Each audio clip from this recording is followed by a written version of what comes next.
Hello, faith leaders, and welcome to Break Time. Today's proverb is 30:19.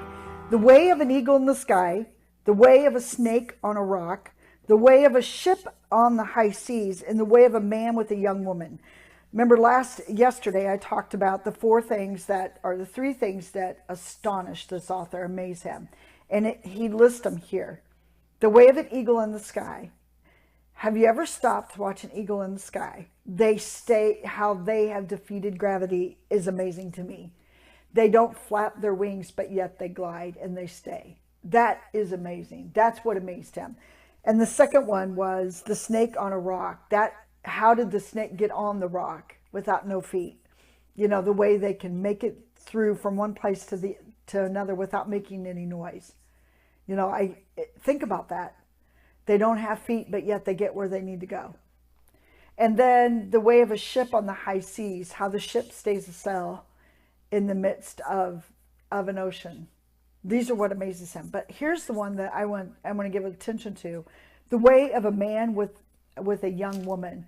And if you look at the context of that passage and examine those words in Hebrew, it's a virgin.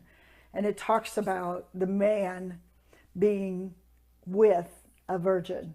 And the context of the words is in sexual relationship. And there's something so beautiful about a virgin being with the man of her dreams, and vice versa. The man who is in love, finding his fulfillment in the virgin. And that to me is so amazing.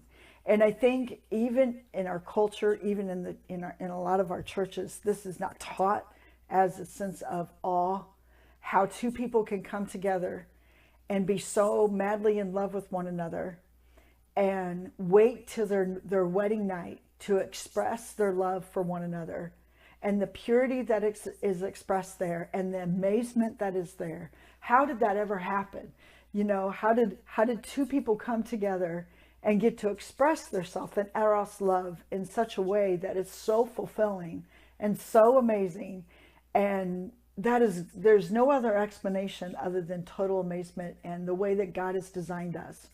But we've taken sex so much out of the context of how God designed it and are using it for all kinds. I'm going to talk about that one tomorrow. All kinds of ways that are disastrous to the way that we are supposed to view the absolute amazement of sex.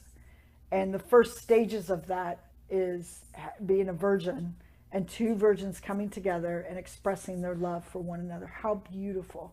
Have a blessed day.